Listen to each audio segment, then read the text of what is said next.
السلام عليكم ورحمة الله وبركاته. متابعين قناة أكلات من زمن فات، عاملين ايه؟ وحشتوني. اخباركم ايه؟ كل سنة وانتم طيبين. النهاردة هعمل معاكم كيكة الرخامية. هعمل معاكم الكيكة الرخامية بالشوكولاتة. المقادير زي ما انتم شايفين معايا. اول حاجة 2.5 كوب دقيق. هقول لكم المقادير في الاول. ومعايا كوباية لبن. اللبن يكون دافي، ما يكونش طالع من التلاجة. ومعايا كوبايه الا ربع سكر، وكمان كوبايه الا ربع زيت، ومعايا 3 بيضات برضو بدرجة حرارة الغرفة، وحط عليهم ظرفين فانيليا. ومعايا كمان معلقتين كاكاو خام اسباني، ومعلقة ونص بودر.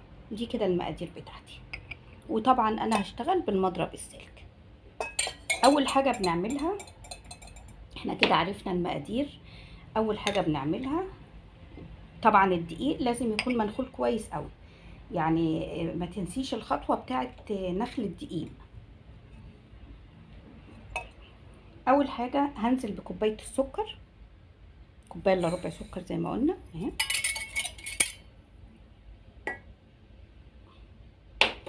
وبعد كده هنزل بالبيض اللي عليه الفانيليا اهو.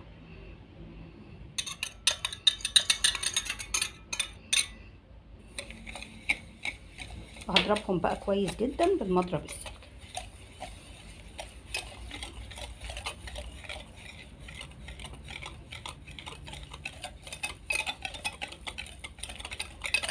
دي الكيكة الرخامية، مش هنحط لها بقى فانيليا برتقال، هنخليها بالفانيليا العادية بس.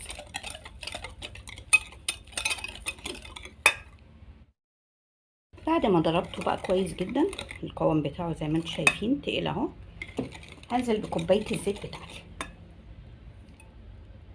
ده كوبايه الا ربع زيت زي ما احنا قايلين في الاول، كوبايه الا ربع زيت.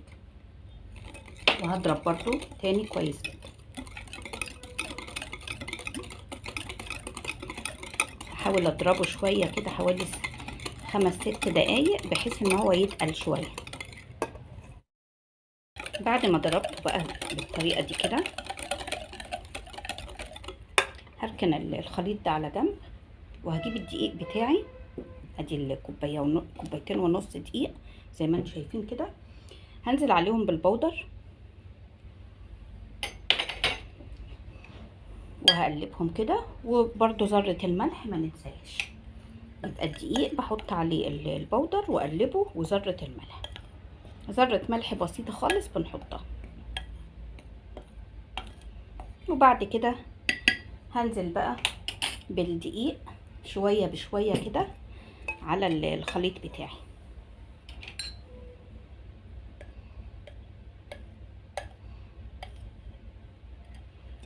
وهقلب، طبعا بنقلب في اتجاه واحد بالراحه كده في الاول، عشان الدقيق ما يبهدلش الدنيا حواليكي اهو كده. بقلب بالراحه كده في الاول عشان ما طيرش الدقيق بقى. هحط كمان بقيه الدقيق.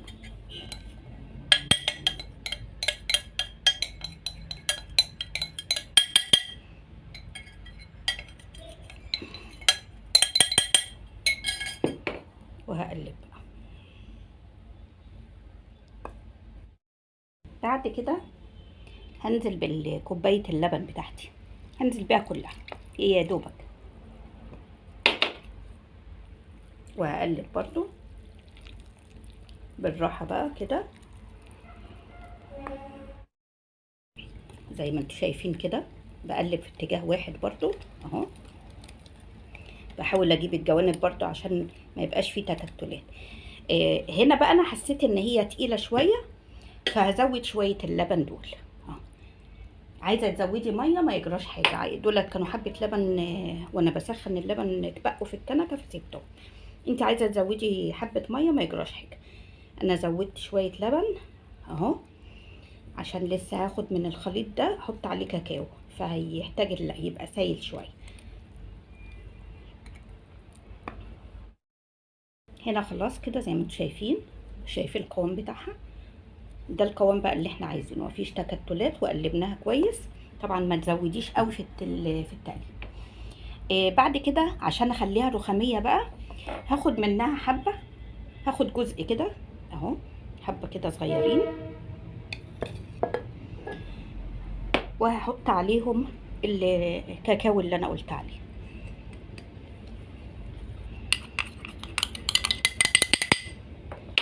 وهقلبهم برضو بالمضرب كده.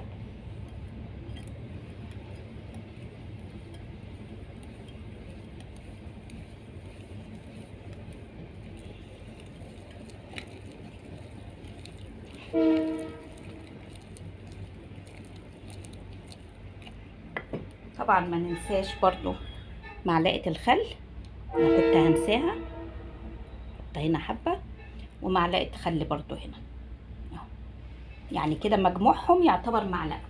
انا حطيت هنا حاجه بسيطه وهنا حاجه بسيطه، مجموعهم الاتنين معلقه.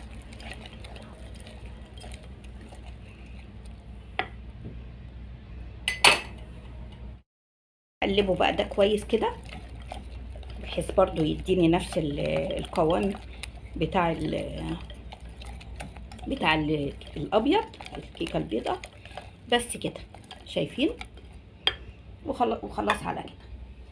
بعد كده بقى هجيب القارب بتاعي زي ما انتم شايفين كده، حسب ما انت هتعملي في صينيه بقى، في قارب، في اي حاجه اللي يعجبك. وهقلب بقى هنزل الكيك ده فيه عشان اخليه رخامي. بقى هعمل ايه؟ هقول لكم هعمل ايه. هنزل كده بجزء،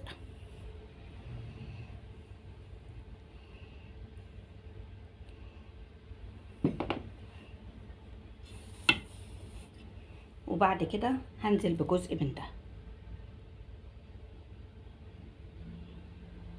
شايفين كده؟ عشان الكيكه بتاعتي تطلع ايه؟ رخاميه. بعد كده احط تاني شويه من هنا،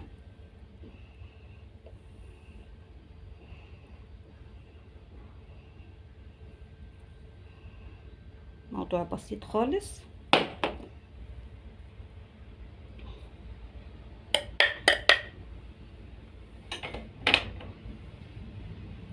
وبعد كده برضو هنزل بالكاكاو اهو.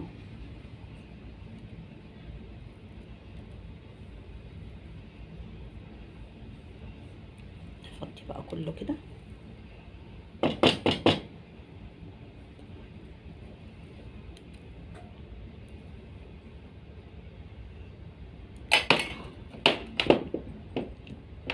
شايفين الشكل هيبقى كده.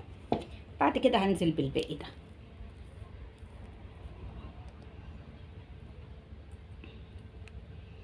ده كده هيبقى شكل الكيك الرخامي.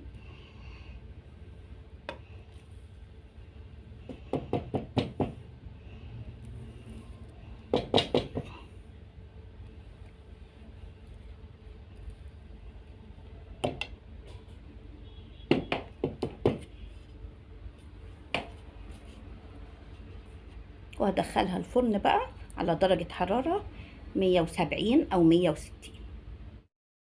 بعد كده لازم أخبط الصينية كام خبطة كده بالراحة كده، عشان لو في فراغات أو هواء أو كده قبل ما أدخلها الفرن. بس كده. وهدخل